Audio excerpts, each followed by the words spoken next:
Hi, listeners. It's Becca and Brooke with the College Admissions Insider podcast. We're here to remind you of Bucknell's application deadlines for this year. For incoming first-year students, our Early Decision 1 deadline is November 1st. And for Early Decision 2 and Regular Decision applicants, our deadline is January 10th. We can't wait to meet you through your application.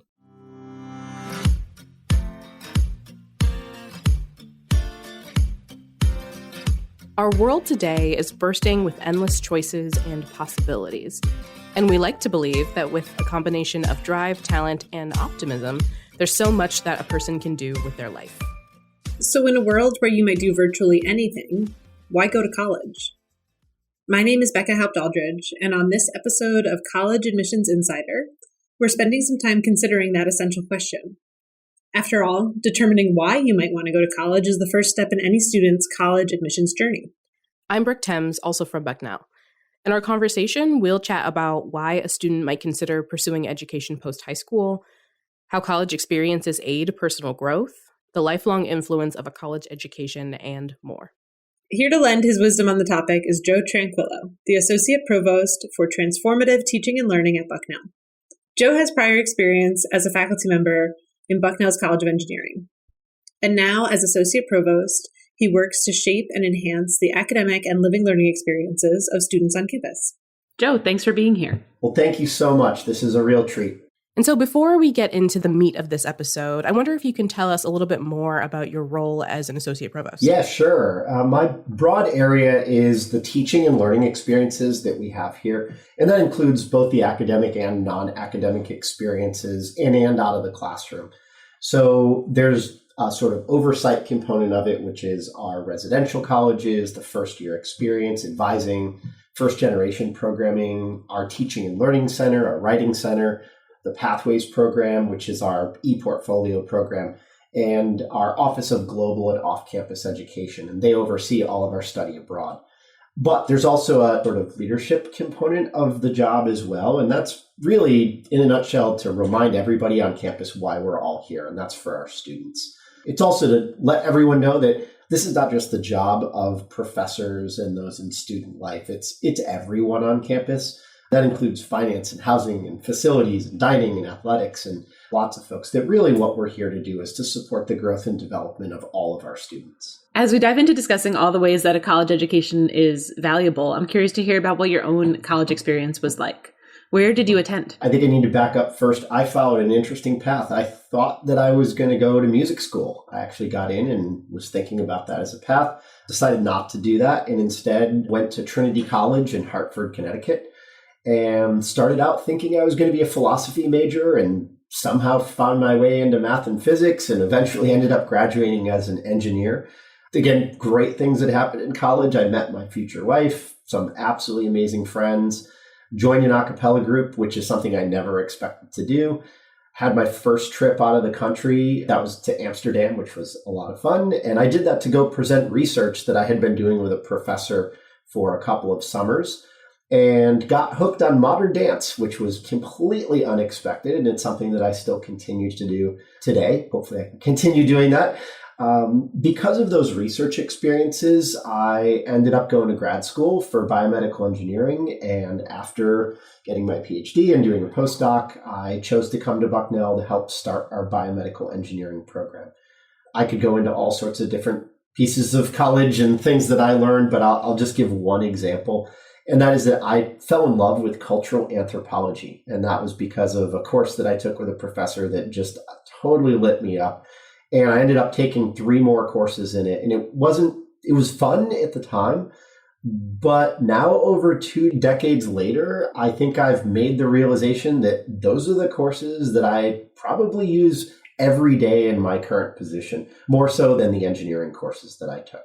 So college was a wonderfully transformative experience for me. I grew in many ways that I never, ever, ever would have expected. Yeah, I think that touches on tons of things we'll get into here shortly about college being this really transformative period in a student's life. And I love that personal journey, Joe, of music to engineering to dance.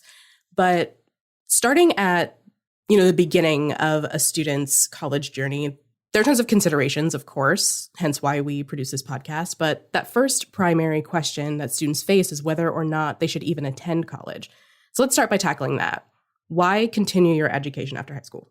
Oh, sure. Well, I think that there's one really simple reason, and then I'll go into some others, and that is that it's an investment in yourself. I think that, first and foremost, that's important. Even if you don't go to college, that idea of continually investing in yourself is really important for long-term success and thriving and flourishing throughout a life. And choosing to go to college is I wouldn't say it's the beginning of that, but it's you taking some ownership over an investment in yourself. There's lots of options. It's not just the type of places that I'm at now. This can be community colleges or trade schools or online degrees, and there's many others. This, honestly, the reason to go to some sort of post-secondary school has been studied to death by foundations and government organizations because they really want to know what societal function is being played by higher education. And they're thinking about it from where should they invest their money. But the results have been really striking, and they're pretty consistent across a lot of different takes on this. So what I could do is just go through a summary, and there's certainly more of these, but this is just a big high-level view. Growing number of jobs that are out there are requiring some kind of post-high school education. Being a graduate, having that credential can open doors that aren't open otherwise. There's certainly some financial advantages. Graduates earn more on average. They have a decreased chance of employment. They also have a lower chance of carrying certain types of non-loan debt. They almost always report greater satisfaction in their job. And that's because usually the jobs that they have more challenge. They have more opportunities to keep learning. They set you up to be able to advance and continue on to other jobs. So it's not just setting you up for a job, it's really setting you up for a career and a career path. Graduates also have an increased chance of owning their own home and report general life happiness. And that includes, believe it or not, higher marriage rates and lower divorce rates, greater physical and mental health, often because there's quality health care that is part of the job. There's more awareness of being proactive about both mental health and physical health and safety. There's even data out there that graduates are more likely to wear a seatbelt. So again, these are all statistics that have been collected. And in terms of what graduates do, most of them give back to their community at higher rates. And that's not just with their money, but also with their talent and with the time that they're willing to put in. So the bottom line is that really any institution of post-secondary education is going to set you up for a really bright future. So you touched on different types of institutions, 2-year schools, trade schools, 4-year institutions like Bucknell. And we know that there's a different fit and a different match for every student. But given your work here at Bucknell, a 4-year liberal arts residential institution, I wonder if you can talk a little bit more about what sets apart that type of experience for a student while they're here. You mentioned lots of postgraduate outcomes, but in those 4 years, what opportunities does that offer a student while on campus? Everything I said above, but amplified. I think that many of those things get amplified when you are in a 4-year degree program. And what that allows is for you to have a certain degree of broadness to the curriculum. It's a long-term investment. It's those courses like the anthropology course that I was able to take that maybe you didn't even realize was important at the time, but it became more important over time. The other thing it does to give you some ability to gain some very specialized knowledge and skills. This is often things that the faculty have as a special area of focus, and that sets you up for really unique job opportunities that may actually be emerging. So many of the jobs that we realize students are going into are things that didn't even exist when they first entered school. And these 4-year schools often set you up for those types of jobs, the ones that are emerging, the ones that may not even exist yet, but will in 5, 10, maybe 15 years.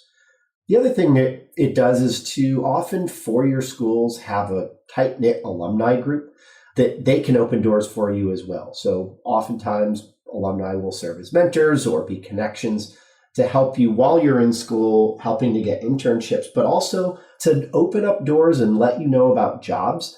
There's a statistic out there that something like 70% of jobs are actually not even posted. They're not out there publicly. They're just, you learn about them through word of mouth, through your connections. But I want to go back to sort of a combination of these things, and that is the 4 years that you spend.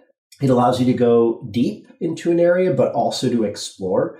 And there are some, including me, who have written on this topic in what's called T-shaped people. So this is the letter T, where the stem of the T is the depth and the top of the T is the breadth.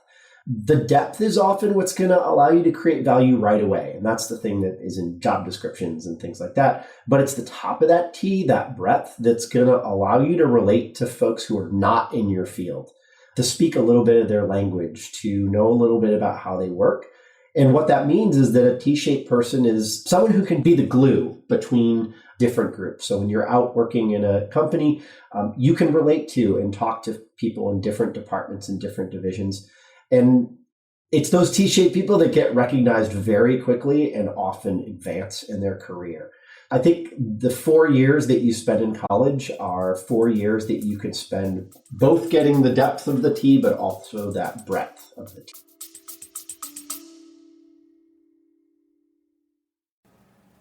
Hi listeners, I'm Mia Mesger, an admissions ambassador at Bucknell University. The only thing better than listening to the Admissions Insider podcast is visiting our campus in person. With campus visits offered 6 days a week, nearly all year round, there are plenty of opportunities to tour campus, attend a preview session, or even sit in on a real class. To schedule your visit today, head to bucknell.edu/plan-a-visit, and hopefully I'll see you on one of my tours soon.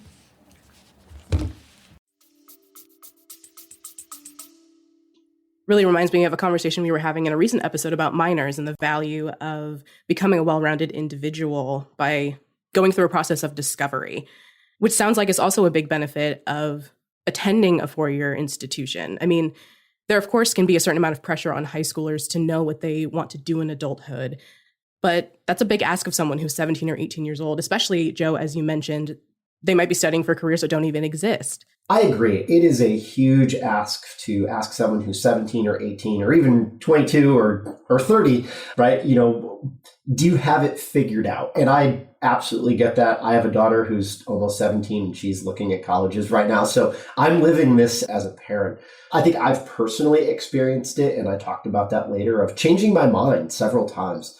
As a 17-year-old thinking I might be a musician, as an 18-year-old thinking I might go into philosophy, and really having no idea where that would go. And if someone ever mentioned the idea that I was going to be a professor, that would have just been, right, there's no way, right? That's never going to happen. But to me, that's part of the point, was being open to the idea that there's going to be a unique pathway that you're going to follow. And if you just continue to think about what's going to unlock some potential, what are some ways that I can explore, that's going to help. And there are 3 guiding questions that I think can really help. So again, help navigating in this sort of journey and in all these twists and turns. And the first one is, what do you really love to do?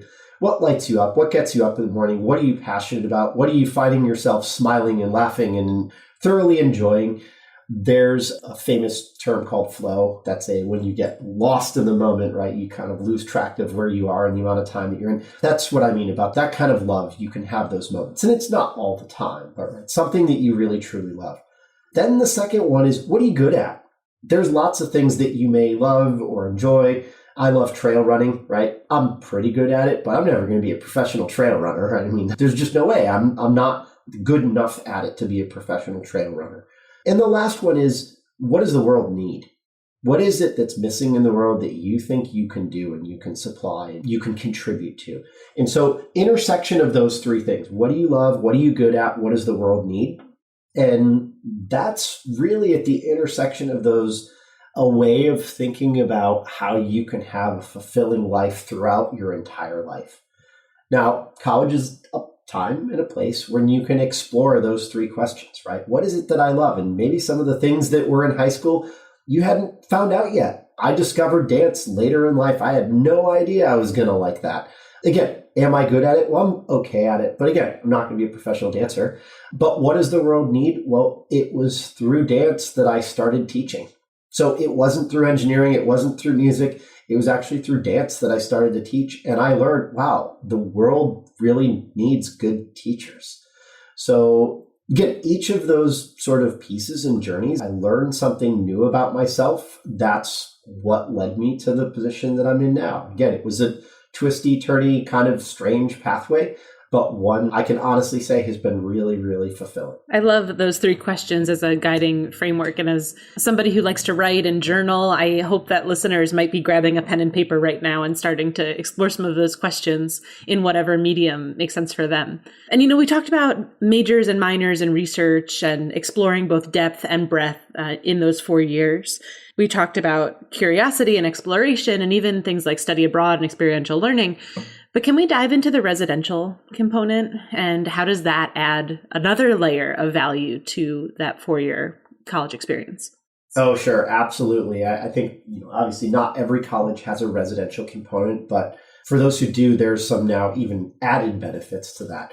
And really it comes down to having a more holistic set of skills and knowledge and attitudes and behaviors that you have a chance to practice that are going to help you be successful out in the world, and that go beyond just the academic or career components of growth.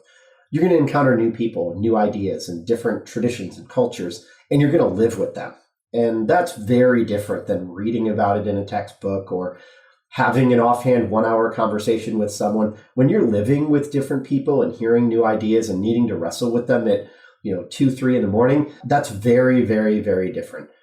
You're also going to get to spend quality time with people. And that's what leads to these enduring, lifelong friendships. So again, having peers who are out there in the world. I have friends I've continued to stay in touch with, and they've been a wonderful support in many, many, many ways. That happens because of that close, tight-knit thing.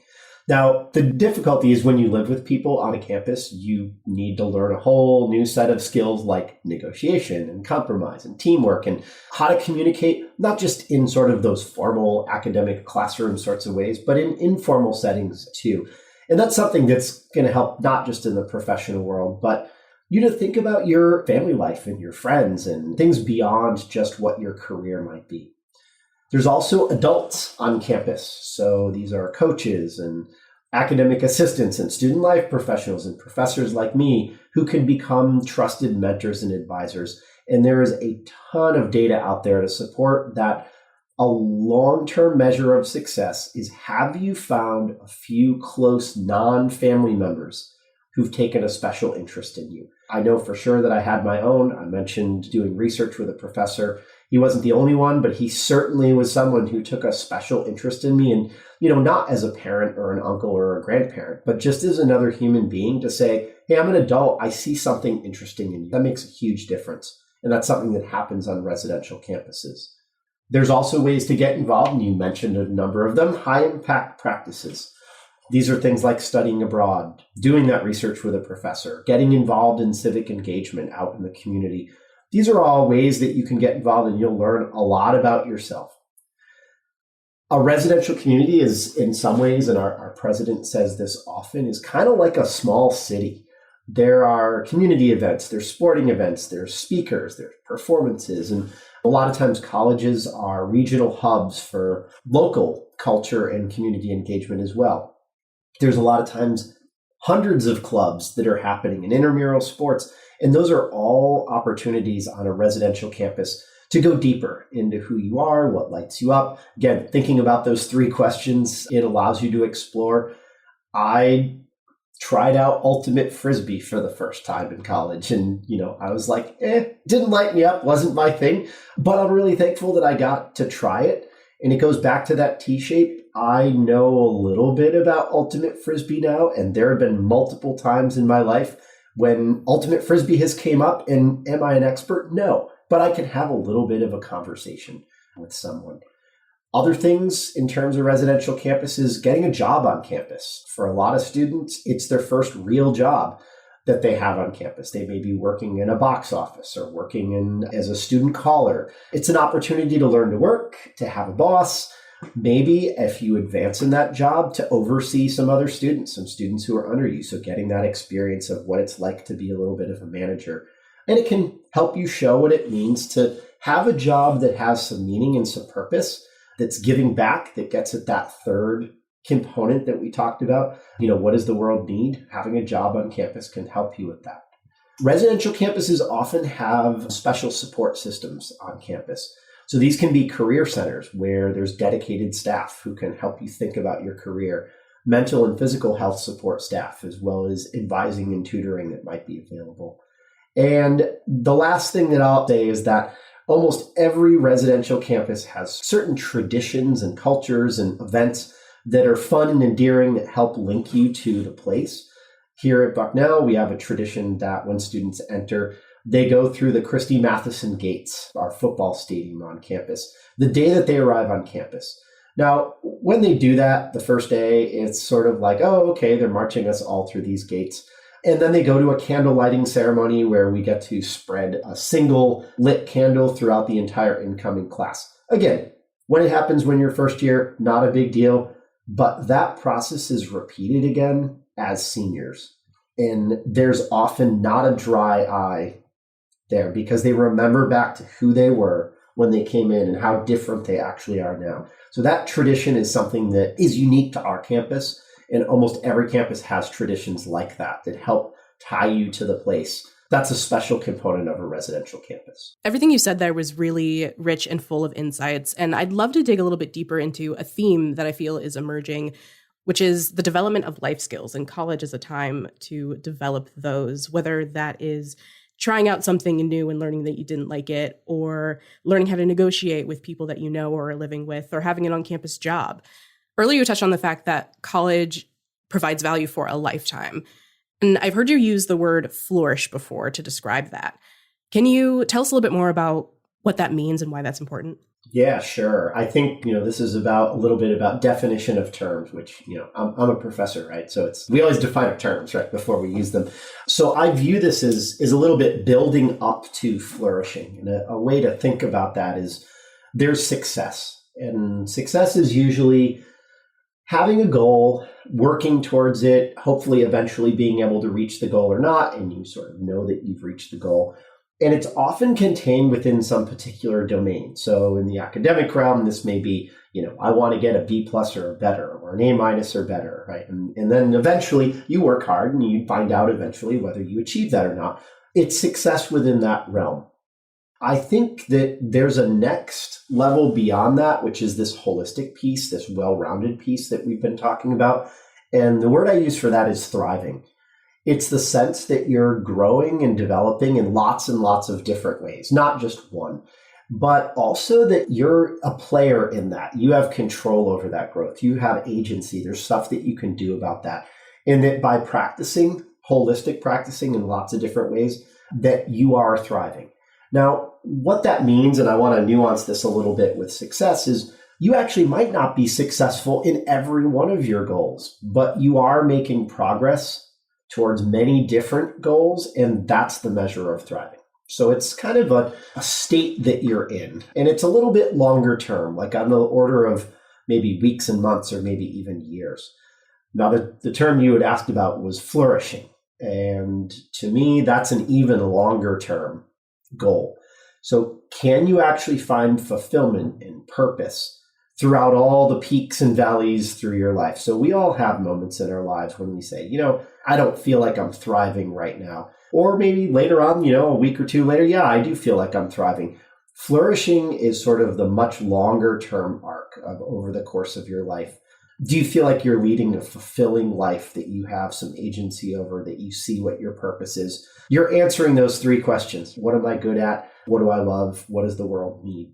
So the real goal, I think, of many colleges is to help you flourish throughout your life, but we're not there with you throughout your whole life exactly. And so what we can focus on instead is how can we help you learn what it is to thrive, right? And so this is this holistic state. Yes, be successful in your individual pursuits, but we really are hoping that you'll thrive in college, which will set you up to flourish long term. As I was thinking about the definitions of thrive and flourish there, I think the key about them being long-term and longitudinal is so poignant and so maybe counterintuitive to what our society calls for every day, right?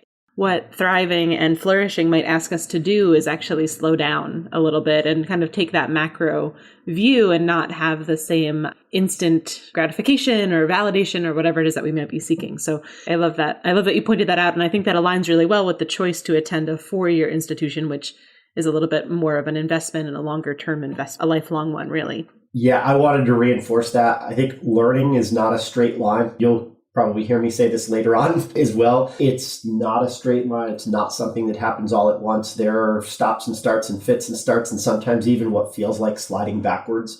That all takes time. And I think if all you're looking to do is see this as am I making progress today?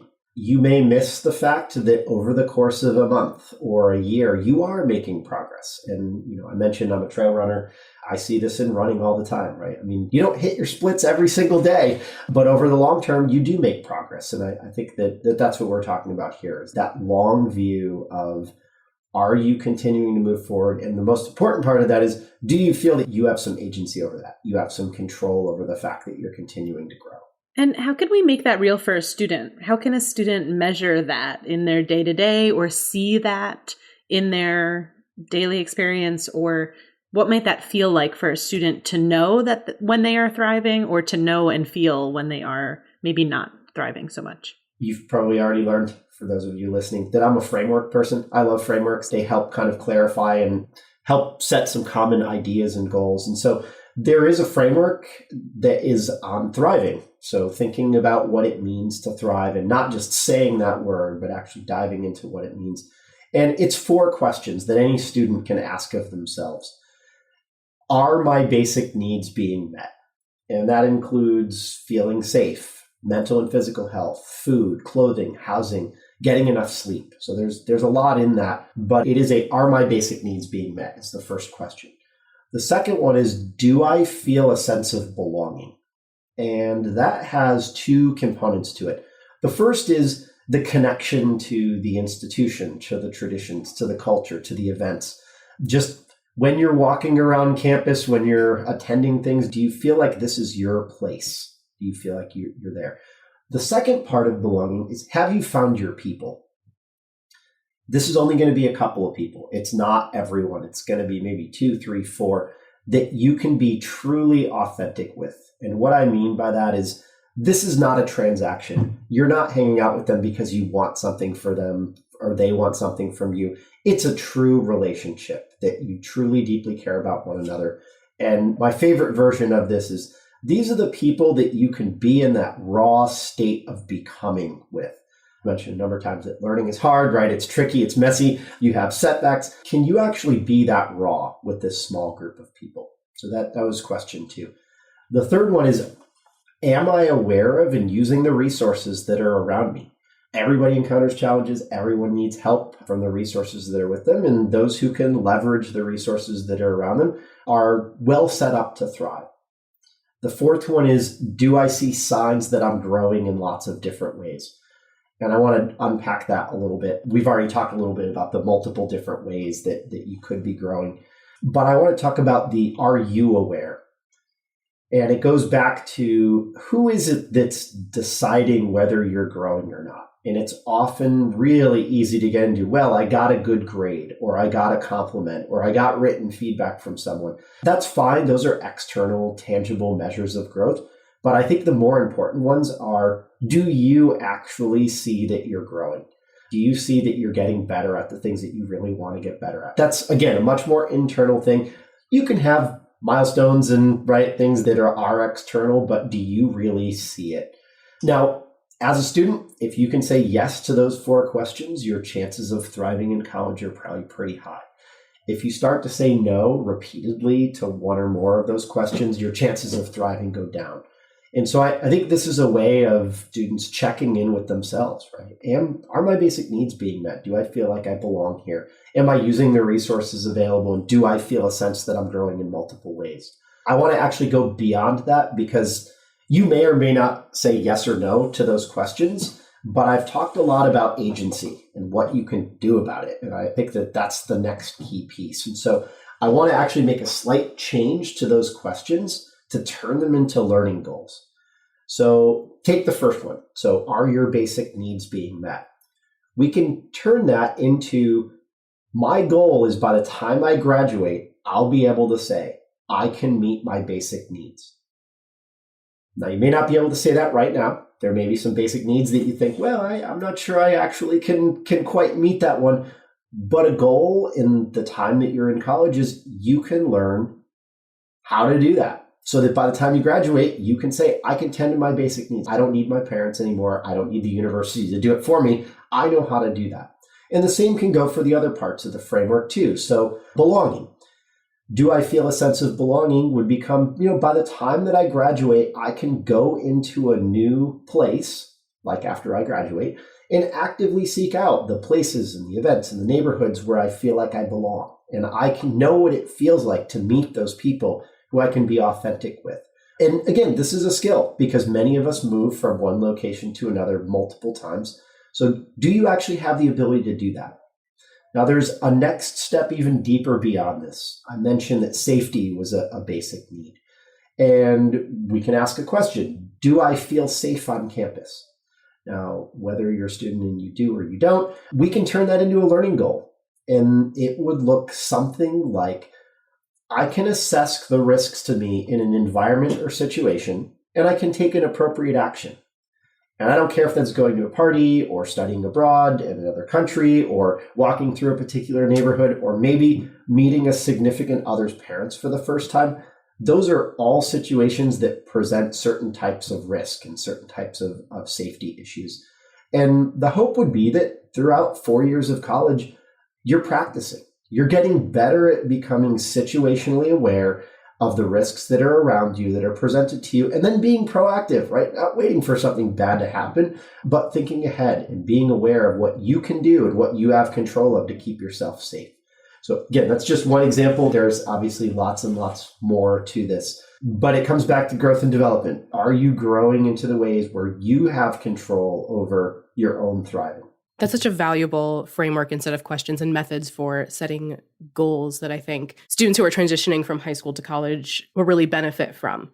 And so we're coming up on the end of our time here. But before we close this wonderful conversation, I actually want to go back to what we touched on at the beginning of this conversation, this broad topic that we're talking about, kind of why go to college at all. As someone who's dedicated to helping students get the most out of the college experience through all of the different considerations and questions and frameworks that you've helped us build here on this episode, how would you recommend our listeners think about what they want or need from their education after high school? Great question, and a tricky one. And I think that each individual listening is going to have to probably answer that question for themselves to some degree, but I'll add, reflect on where you are right now, but think back to who you were 4 years ago. You were probably really different. And you're almost certainly going to see that there have been changes that have happened. And it was this twisty, turny thing. And so I think it's the challenge to say, you can do it. You can do that again. And college can be a time when you will learn so much more about yourself, about the world, about others around you who are going to challenge you in ways that you probably can't even imagine. Measuring your learning relative to yourself, and that's what I'm talking about, not relative to others, but relative to who you were and who you want to become. I think the key to having a great college experience, it's going to be a bit of a roller coaster. There's going to be ups and downs. No one's saying that it's going to be easy, and at times it will be frustrating, but it's through that frustration that you often learn the most about those three questions we talked about. What are you good at? What do you love? And what does the world need? So when you go to college, consider yourself stretchable in that that's a good thing. And even when it's uncomfortable, it's okay. Recognizing that some areas are going to progress faster than others, and that's perfectly fine. You can be open to that. And lastly, a great post-secondary education is not going to force you to do any of this. They're going to help you to navigate it in the ways that you want to navigate it. So when you're going and looking at places and sort of scoping them out and seeing where would be the right place for you, look at the website, go on the tours, ask questions, but you know what support you need to grow and develop. So ask those questions. And you can use some of the frameworks that we talked about as a little bit of a guide. College is a time for you to grow and develop. And I would encourage any of those who are listening to use it as a wonderful time in your life. Circling back to what we started with, to truly invest in yourself. College is a time to begin establishing good habits for a whole lifetime. And probably the best habit that you can develop is continually investing in yourself.